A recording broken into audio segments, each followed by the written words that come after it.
Hello बच्चों, solutions chapter के series में आगे बढ़ते हैं। लास्ट लेक्चर में हम लोगों ने बेसिकली सॉल्यूशंस क्या होता है, solute, solvent, types of solution ये देखे। आज हम थोड़ा और आगे बढ़ते हैं। अब जैसे कि मैंने आपको बताया था कि हमें इस चैप्टर में क्या पढ़ना है बेटा, हमें इस चैप्टर में पढ़ना है बाइनरी सॉल्यूशंस के बारे में। अब बाइनरी सॉल्यूशन भी कैसा होगा? Liquid solution. मतलब हमें पढ़ना है इस चैप्टर में solutions of solid in liquid, solutions of liquid in liquid and solution of gas in liquid. Solutions of solid in liquid में हम कवर करेंगे कॉलिगेटिव प्रॉपर्टीज को, लिक्विड इन लिक्विड में अपन कवर करेंगे राउल्ट्स लॉ को, और gas in liquid में हम कवर करेंगे बेटा हेनरीज लॉ को। ठीक है ना? कॉलिगेटिव प्रॉपर्टीज, राउल्ट्स लॉ और हेनरीज लॉ। इससे पहले कि हम ये सब टॉपिक कवर करें, हमें एक बहुत ही इंपॉर्टेंट टर्म को यहां समझना पड़ेगा, और उस टर्म को हम क्या बोलते हैं? उस टर्म को हम बोलते हैं वेपर प्रेशर।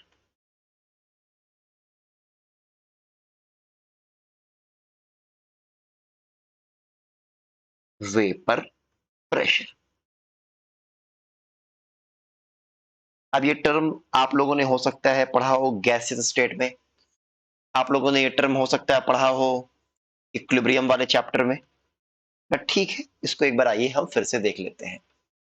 तो वेपर प्रेशर क्या होता है? मैं लिखता हूं the pressure exerted by the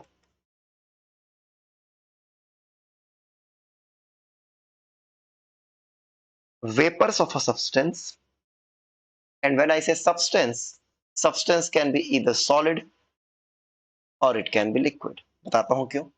The pressure exerted by the vapors of a substance under the equilibrium condition at constant temperature is known as vapor pressure of that substance at that temperature.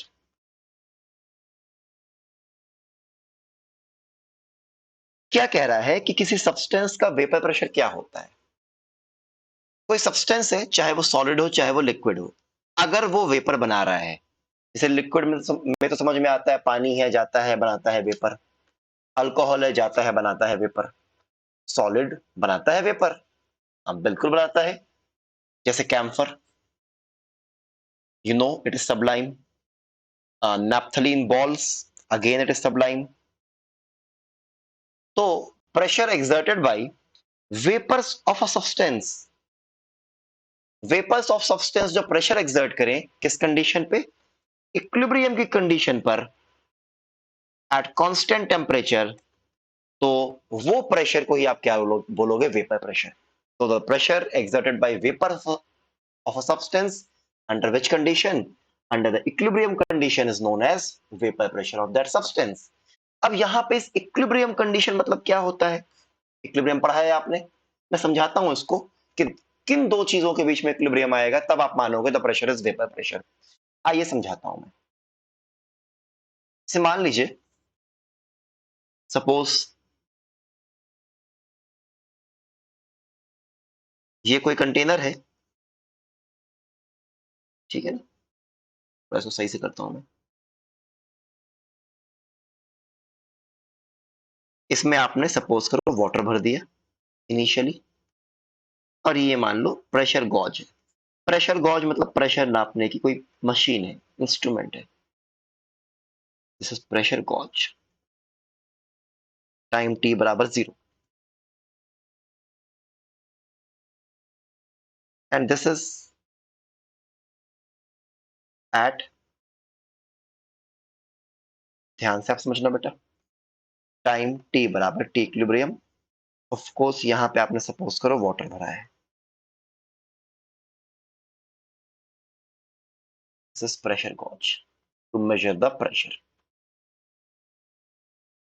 ठीक है, अब होगा क्या, जब आपने इस container में पानी लिया है तो जाहिर सी बात है इवेपोरेशन तो हमेशा होता है, इवेपोरेशन तो होगा ही होगा। तो टाइम टी बराबर 0 पर सिर्फ क्या होगा, इवेपोरेशन होगा। और जब पानी के वेपर वॉल्स ऑफ कंटेनर पर टकराएंगे तब जाके क्या होगा, कंडेंसेशन होगा। तो इसका मतलब टाइम टी बराबर 0 पर सिर्फ इवेपोरेशन होगा, कंडेंसेशन तो होगा नहीं। इट मींस टाइम टी बराबर 0 पर सिर्फ और सिर्फ इवेपोरेशन होगा, कंडेंसेशन नहीं होगा। फिर जैसे जैसे समय बीतेगा इवेपोरेशन के साथ साथ कंडेंसेशन भी होता होगा। ठीक है ना, इसका मतलब टाइम टी मोर देन 0 पर इवेपोरेशन तो होगा ही होगा और कंडेंसेशन भी होगा। और किसी पर्टिकुलर टाइम टी बराबर टी इक्विलिब्रियम पर क्या होगा, जिस रेट से पानी इवेपोरेट होगा उसी रेट से पानी कंडेंस भी होगा। तो जब रेट ऑफ इवेपोरेशन जब रेट ऑफ इवेपोरेशन बराबर रेट ऑफ कंडेंसेशन आ जाए तो आप क्या बोलोगे, this is the condition of equilibrium. और इस इक्विलिब्रियम की कंडीशन पर जब रेट ऑफ इवेपोरेशन और रेट ऑफ कंडेंसेशन बराबर होगा, आपने पढ़ा है इक्विलिब्रियम चैप्टर में, इक्विलिब्रियम पर रेट ऑफ फॉरवर्ड और rate of backward reaction same हो जाती है। और जब रेट ऑफ फॉरवर्ड और रेट ऑफ बैकवर्ड सेम होता है तो जो भी पैरामीटर्स होते हैं जैसे कि पार्शियल प्रेशर, कंसेंट्रेशंस, उनकी वैल्यू क्या हो जाती है, फिक्स हो जाती है। तो जब रेट ऑफ इवेपोरेशन बराबर रेट ऑफ कंडेंसेशन होगा तो जो वाटर पार्शियल प्रेशर एक्सर्ट कर रहा है उसकी वैल्यू फिक्स हो जाएगी और उसी पार्शियल प्रेशर ऑफ वाटर को आप क्या बोल दोगे, vapour pressure of water. In fact vapour pressure of water को अपन क्या बोलते हैं, एक्वस टेंशन भी बोलते हैं। ठीक है ना, तो मैं लिखता हूं क्या, जैसे मान लो वाटर लिक्विड जा रहा है वाटर गैस में, फॉरवर्ड प्रोसेस मान लो क्या है, इवेपोरेशन का है, तो बैकवर्ड क्या हो जाएगा, कंडेंसेशन का। और जब रेट ऑफ इवेपोरेशन बराबर रेट ऑफ कंडेंसेशन होगा तब जो प्रेशर अपन मेजर करेंगे उसको अपन क्या बोलेंगे, वेपर प्रेशर। ध्यान से आप समझना, मैं एक दो चीजें और बताता हूं आपको। अच्छा जरा इसका ग्राफ तो देख लो, एक दो बार ग्राफ के सवाल भी आते हैं। जैसे मान लो पेड़ा बन गया, कोई बात नहीं, ये लो सीधा बन गया, इसको भी कर लिया जाए थोड़ा सा सीधा।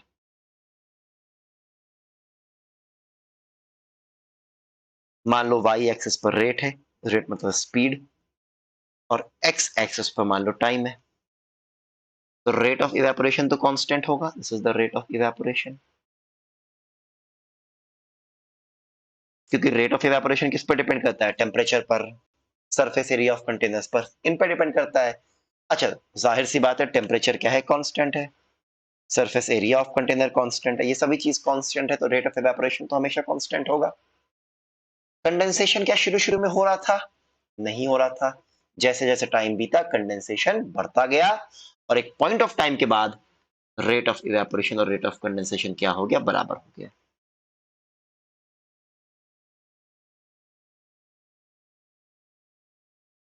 तो जिस पॉइंट ऑफ टाइम के बाद रेट ऑफ इवेपोरेशन और रेट ऑफ कंडेंसेशन बराबर हो जाएगा उसको हम क्या बोलेंगे, इक्विलिब्रियम बोलेंगे।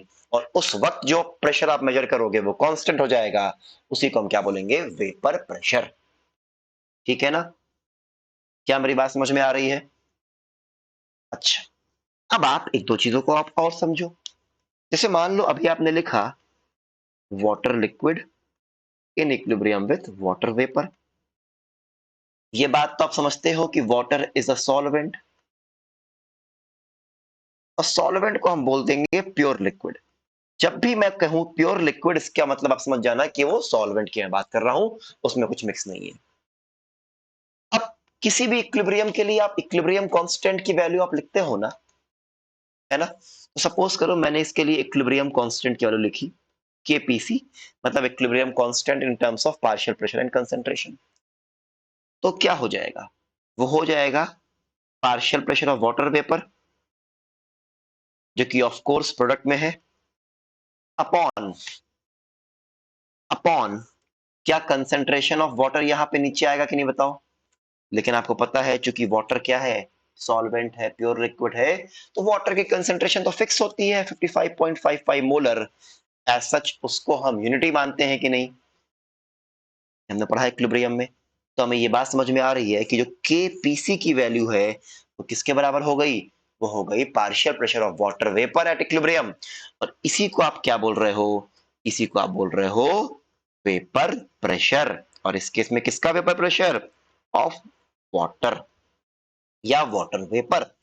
इसका मतलब कि जो आपका वेपर प्रेशर होता है किसी प्योर सॉल्वेंट का, it is nothing but equilibrium constant. और आप ये बात पढ़ते आए हो कि किसी भी रिएक्शन के लिए, किसी भी प्रोसेस के लिए जब तक टेम्परेचर चेंज नहीं करोगे तब तक इक्विलिब्रियम कांस्टेंट भी चेंज नहीं होगा। Equilibrium constant is independent of factors like amount of substance. It is independent of factors like surface area of container, etc. and etc. तो आप ये बोल सकते हो कि vapour pressure of pure substance, मैं फिर से कहूंगा, vapour pressure of pure substance या solvent remains constant at a given temperature.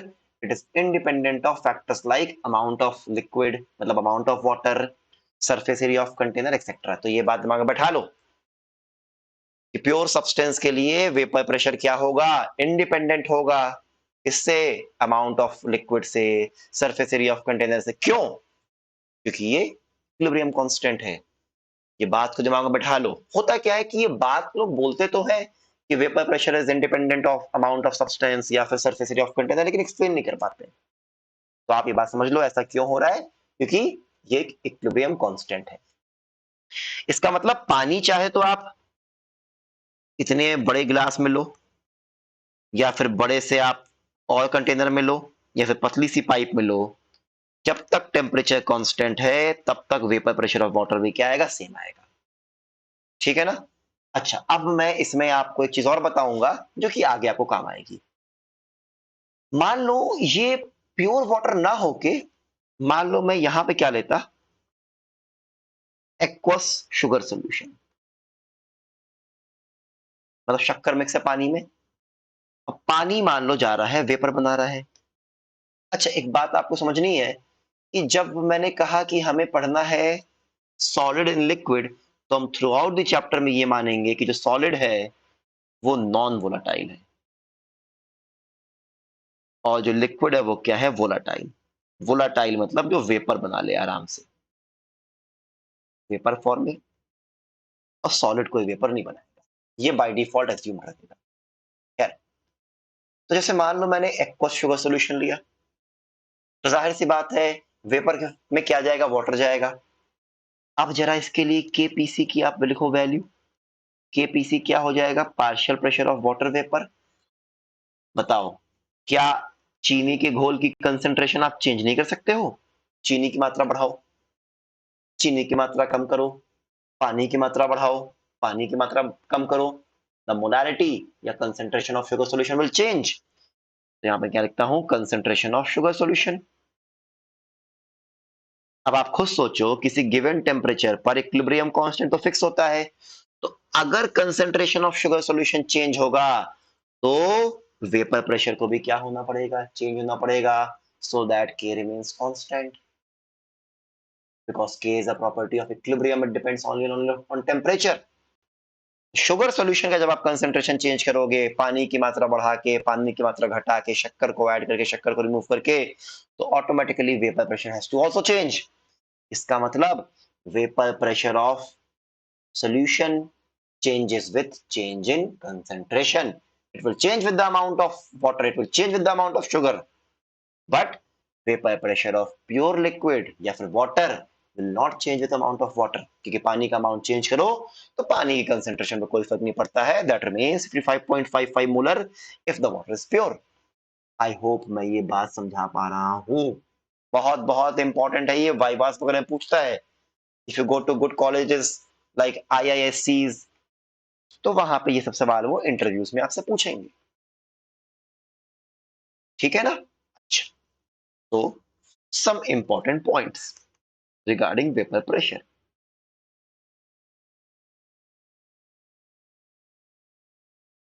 पहला पॉइंट क्या कि vapour pressure of a pure substance, मतलब सॉल्वेंट, या फिर आप ऐसे लिखो, या आप इसको लिखो ऐसे, since vapour pressure is a property of equilibrium, comma, hence vapor pressure of pure substance या solvent is independent of factors like क्या, like amount of substance, comma, surface area of container, etc. क्या ये बात समझ में आ रही है? ठीक है। हालांकि मैं वहीं पे मैं एक पॉइंट और ऐड कर दे रहा हूं, important, important. However,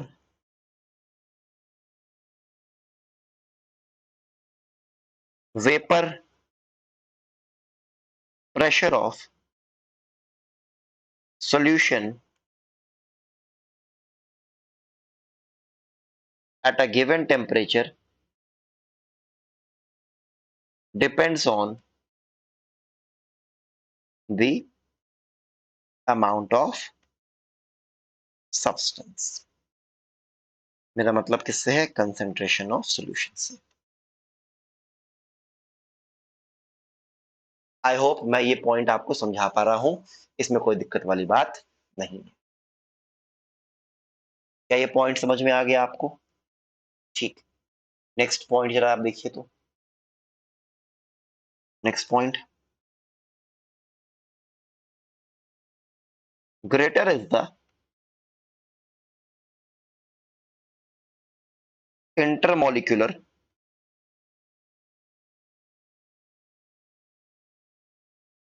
attractive forces amongst the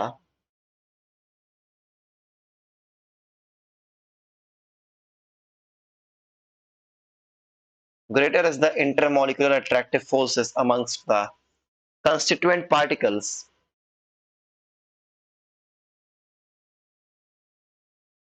of a substance, comma, lower will be the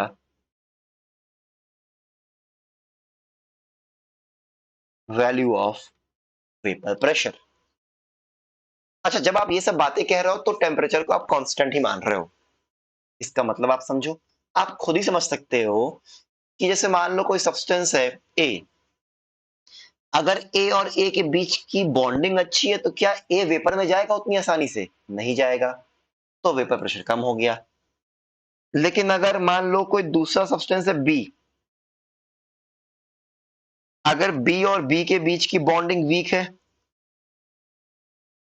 अगर बी और बी के बीच की बॉन्डिंग वीक है तो बी वेपर में आराम से जाएगा। इसका मतलब आप समझ गए, इंटरमोलिकुलर फोर्सेस स्ट्रांग होंगे तो वेपर प्रेशर क्या हो जाएगा? कम हो जाएगा। तो जैसे मान लो मैंने इंटरमोलिकुलर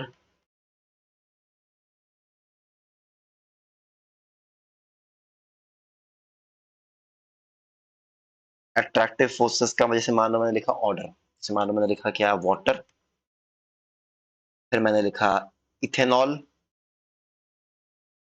और फिर मैंने लिखा डाइथाइल ईथर। ये वाटर है, ये इथेनॉल है, और ये है डाइथाइल ईथर। तो वाटर में आपने पढ़ा है हाइड्रोजन बॉन्डिंग में बेटा, each water can form 4 hydrogen bonds. Attractive forces हैं अच्छे खासे। इथेनॉल में तो एक ही OH है, maximum it can form 3 hydrogen bond. And diethyl ether में तो यार हाइड्रोजन बॉन्ड होगा ही नहीं, क्योंकि इसमें OH लिंकिंग है ही नहीं। ठीक है ना, नो हाइड्रोजन बॉन्ड। तो अगर मैं इंटरमोलिकुलर अट्रैक्टिव फोर्स की बात करूं तो इंटरमोलिकुलर अट्रैक्टिव फोर्स सबसे ज्यादा किसमें है? वाटर में है, उससे कम इथेनॉल में, उससे कम डाइथाइल ईथर में। ठीक है ना। तो अगर मैं वेपर प्रेशर की बात करूं तो वेपर प्रेशर का ऑर्डर क्या हो जाएगा? आप समझ सकते हो उल्टा हो जाएगा कि नहीं। इसका मतलब अगर मैं वेपर प्रेशर की बात करूं तो वाटर से ज्यादा वेपर प्रेशर होगा इथेनॉल का, और उससे ज्यादा किसका होगा? Diethyl ether. क्या मेरी बात समझ में आ गई है? ठीक, चलिए फिर अब आगे बढ़ते हैं।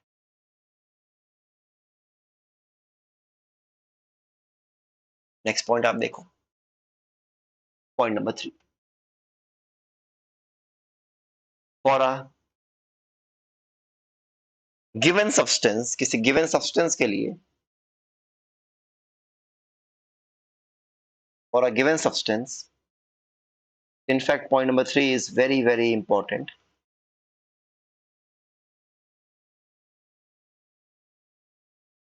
For a given substance, comma, the vapor pressure increases, और increase भी कैसा होता है? Exponentially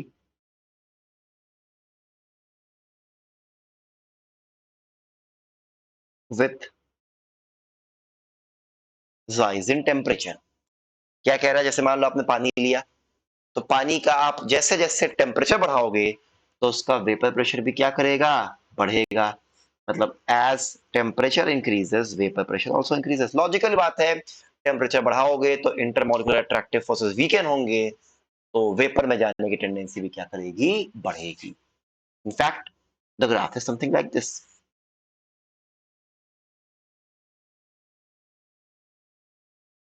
the increase is not linear, the increase is exponential.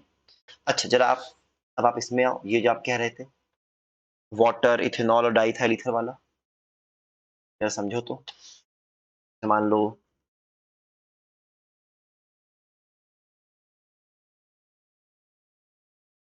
ये है वेपर प्रेशर और ये मान लो है टेम्परेचर। मैंने आपको 3 ग्राफ दिए, A B C. At a given temperature T, जरा देखो तो गिवन टेम्परेचर T1 पे सबसे ज्यादा वेपर प्रेशर किसका है? ए का। दिख रहा है? ये हो गया ए का। उससे कम किसका है वेपर प्रेशर? बी का। उससे कम किसका है? सी का। तो अगर मैं ए बी सी को कंपेयर करूं, ए क्या हो जाएगा? जिसका वेपर प्रेशर सबसे ज्यादा है, तो ए क्या हो गया? ईथर हो गया। बी क्या हो जाएगा? अल्कोहल हो जाएगा, वही पिछले वाले एग्जाम्पल को मैं कर रहा हूं। और सी क्या हो जाएगा? वाटर। अच्छा आपने ऑब्जर्व किया है ना कि जो पेट्रोल होता है, पेट्रोल बहुत ही ज्यादा वोलाटाइल होता है। वोलाटाइल मतलब vapour forming. Why is petrol so volatile? Petrol क्या हाइड्रोकार्बन है, उसमें कोई हाइड्रोजन बॉन्डिंग तो होगी ही नहीं। वीक वैंडरवाल्स फोर्सेस रहेंगे, और वैंडरवाल्स फोर्सेस में भी कौन सा वीकेस्ट, जिसको आप बोलते हो लंदन फोर्स या डिस्पर्जन फोर्स। तो उनमें जो वैंडरवाल्स फोर्स है बहुत ही वीक होते हैं, तो वेपर में जाने की टेंडेंसी पेट्रोल की बहुत ही ज्यादा होती है। इसलिए petrols are highly volatile, they have very high vapour pressure. ठीक है ना? क्या ये बात समझ में आ रही है आप लोगों को? Vapour pressure of a substance increases with increasing temperature. ठीक, अब जरा आप आगे देखो। तो इनफैक्ट होता क्या है, जैसे मान लो if P is the vapour pressure, तो vapour pressure is basically equal to some constant, जैसे मान लो मैंने मान लिया K exponential minus delta enthalpy of vaporization by RT, where P is the vapor pressure of substance K is the constant depending on the nature of liquid and many other factors. Delta H VAP क्या है? ये enthalpy of vaporisation है.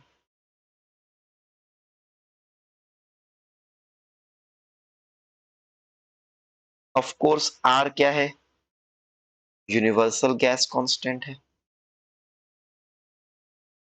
और T क्या है बेटा? Temperature. And temperature वो भी किसमें? केल्विन में. ठीक है ना? तो वेपर प्रेशर देखो is equal to some constant K into exponential minus enthalpy of vaporisation by RT. अच्छा, एंथैल्पी ऑफ वेपराइजेशन आप समझते हो, थर्मोडायनेमिक्स में आपने पढ़ा है. Enthalpy change for the conversion of a substance into vapour form. और कोई भी सब्सटेंस चाहे सॉलिड हो चाहे लिक्विड हो, जब वेपर में जाएगा तो प्रोसेस कैसा होगा? एंडोथर्मिक. कैसा होगा? एंडोथर्मिक. तो एंथैल्पी ऑफ वेपराइजेशन अगर एंडो है मतलब ये हमेशा कैसा रहेगा? पॉजिटिव. अब आप मैथमेटिकली भी आप समझ सकते हो. I can write P is equal to K upon exponential enthalpy of vaporisation by RT. अब आप खुद सोचो, जब T बढ़ेगा तो RT बढ़ेगा, तो 1/RT क्या होगा? घटेगा. और जब 1/RT घटेगा, E power delta H vaporisation by RT भी क्या करेगा? घटेगा. तो वेपर प्रेशर क्या करेगा? बढ़ेगा. तो टेम्परेचर बढ़ाने पर वेपर प्रेशर क्या करता है? एक्सपोनेंशियली बढ़ता है. क्या ये बात समझ में आ रही है? बोलो. इसमें कोई दिक्कत वाली बात नहीं है. ठीक है ना? चलो फिर आज के लिए इतना काफी है. नेक्स्ट लेक्चर में जब हम आएंगे तब हम थोड़ी बहुत क्लॉसियस क्लैपेरॉन इक्वेशन वगैरह की भी बातें करेंगे. ठीक है ना? चलिए फिर, आई थिंक मेरी बात आपको यहां तक समझ में आ रही है. That's it for today. Thank you all. Happy learning.